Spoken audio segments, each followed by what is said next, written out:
100% कुरकुरीत, खमंग आणि खुसखुशीत अशा ज्वारीच्या मसाला पुऱ्या बनवण्यासाठी मिक्सरच्या भांड्यामध्ये 10 ते 12 लसणाच्या पाकळ्या, थोड्या हिरव्या मिरच्या, जिरं आणि कोथिंबीर घालून पाणी न घालता याला वाटून घेऊयात. पिठं काढून घेऊयात. 2 वाटी इथे मी ज्वारीचं पीठ, 1 वाटी गव्हाचं पीठ, अर्धी वाटी बेसन आणि अर्धी वाटी तांदळाचं पीठ घेतलेलं आहे. चवीनुसार मीठ घालायचं आहे, थोडीशी पांढरी तीळ, ओवा आणि हळद घालून याला सुरुवातीला एकदा मिक्स करून घेऊयात. 4 चमचे कडकडीत असं तेलाचं गरम मोहन घालायचं आहे. पुन्हा एकदा याला व्यवस्थित मिक्स करून आपण जो सुरुवातीला ठेचा तयार करून घेतलाय तो यामध्ये घालायचा आहे.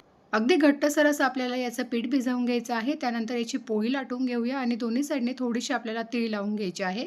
आणि छोट्या साईजमध्ये आता आपण ह्या पुऱ्या कट करून घेणार आहोत. जर तुम्हाला याची डिटेल व्हिडिओ रेसिपी बघायची असेल तर आपल्या चॅनलवर अपलोड केलेली आहे. नक्की जाऊन बघा. शिवाय खाली दिलेल्या त्रिकोणावर जरी तुम्ही क्लिक केलं तरी तुम्हाला संपूर्ण याचा व्हिडिओ पाहता येईल. मस्त खमंग आणि कुरकुरीत अशा ज्वारीच्या पुऱ्या इथे बनवून तयार झालेल्या आहेत.